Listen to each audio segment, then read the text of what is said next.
All right, today we're going to take a look at a couple of theorems about polynomials. Our first theorem is the rational root theorem. So this definition is kind of standard to most textbooks. I'm just kind of throwing that at you once. You don't need to interpret it really. Just have seen this definition of a polynomial once or twice. So for this polynomial p of x, where we have a sub n times x to the nth power as our leading term, plus a sub n minus 1 times x to the n minus 1, which would just be, in standard form, the term 1 degree less than our leading term, plus and then a whole bunch of other stuff, plus a sub 1 times x to the first power, plus a constant at the end. All of the possible rational roots, rational being numbers that can be written as fractions or decimals, all of the possible rational roots are going to be of the form plus or minus p over plus or minus q. So you're probably saying, well, I don't see any p's or q's at all except for p of x. And that's just kind of a coincidence that I used p as my polynomial name. Anyway, p is the variable used to describe the constant at the end. So a sub 0, or the constant. So p is going to be all of the constant's factors. So anything that would divide into that constant. Now q, on the other hand, is the leading coefficient. This is going to be anything that is a factor of the leading coefficient. So I've always coefficient, I need to spell that correctly. I've always wondered why they use P and Q, and that, like I said, is standard to all textbooks since the beginning of textbook creation, textbook writing. I don't know why they use P and Q, but I can guarantee you that when I get to heaven and I meet, I don't know, Pythagoras and Galileo and Euler and all of the famous mathematicians who I'm sure will be sitting around the table having a very fascinating conversation, you best believe I'm going to ask them, why is it P and Q in the definition for all of the rational root theorem, or all of the possible rational roots of a polynomial function? I don't know. I'll let you know what I find out. No, I won't. I'll be in heaven. Well, you'll be there too, so it'll all be good. Stop talking, Mrs. Daly. Just stop talking. In example 1, let's take a look at all of the possible rational roots of this function. F of x is equal to 2x cubed minus x squared plus 2x plus 5. So all of the rational roots according to the rational root theorem are going to be plus or minus 5 over plus or minus 2. And I need to be a little bit more specific and give the factors of 5 and 2. So to be more specific, I'm going to say, well, it could be plus or minus 1. It could be plus or minus 5. It could also be plus or minus 1/2 or plus or minus 5/2. So now this list right here is just all of the possible combinations of 5 divided by 2, plus or minus. All of the possible factors of 5 and 2. So now let's go one step further and take a look at find all of the roots of f of x. So now here we're going to use synthetic division a whole bunch of times, and this is really just kind of dependent on luck. How lucky are you going to get the first couple of choices you make? So we want to find all of the possible roots, well, we've already listed all the possible roots, so we want to find actually all of the roots of f of x. So I take my list and I just start working. So the first thing I have is positive 1. Let's try it. 2, negative 1, 2, and 5 are my coefficients. So that's what I'm going to do synthetic division on. So drop, multiply, add, multiply, add, multiply, add. Nope. Okay, so since I didn't end up with a 0 right there, 1 is not a root. This has to be 0 in order for it to be a root. Now let's try negative 1. I don't know, maybe that'll work. So I'm trying negative 1. I'm using the same coefficients, 2, negative 1, 2, and 5. I'm dropping, I'm multiplying, I'm adding, no, so I dropped and I multiplied and I had negative 2, and then I added. Now I'm multiplying again. Negative 1 times negative 3 is 3, and I add. Negative 1 times 5 is negative 5, and I add. Yes. Woohoo! If you get a 0 there, then you know that x equals -1 is indeed a rational root. So x equals -1 is a true root.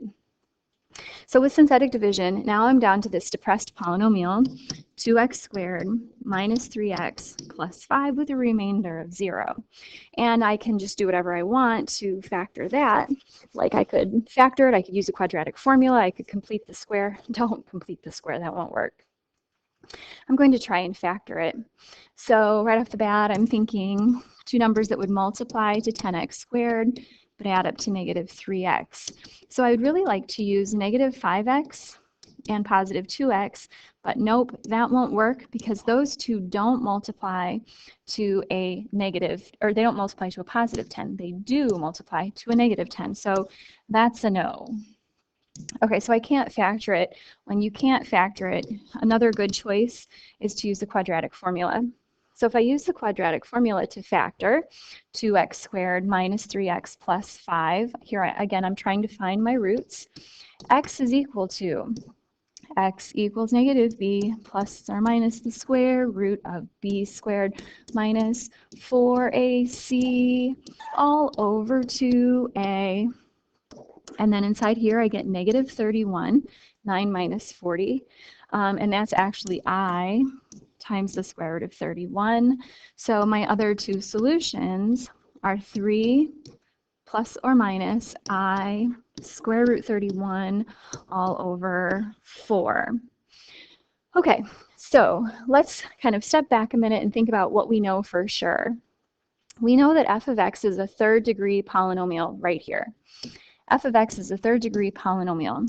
That means I need to have three zeros, real and complex. And we're going to take a look at that official theorem in the next few days. That's called the fundamental theorem of algebra. Did I come up with 3 zeros? I did. I did come up with 3 zeros. This one and then these two. So I had one real and two complex. The fact that I ended up with these two complex zeros leads us right in to our next theorem, which is the conjugate root theorem. So go ahead and write this one down. The conjugate root theorem just says that if you have one complex zero, you're going to have another one as well. Complex zeros always show up in pairs as a conjugate pair, technically. Conjugate is, you know, a plus bi and a minus bi, or a plus square root something, a minus square root something. So let's take a look at another example. I'm going to call another function p of x, and I'm going to tell you that it has roots at x equals 2i and 4. The question is, can we write p of x in standard form? The answer is, of course we can.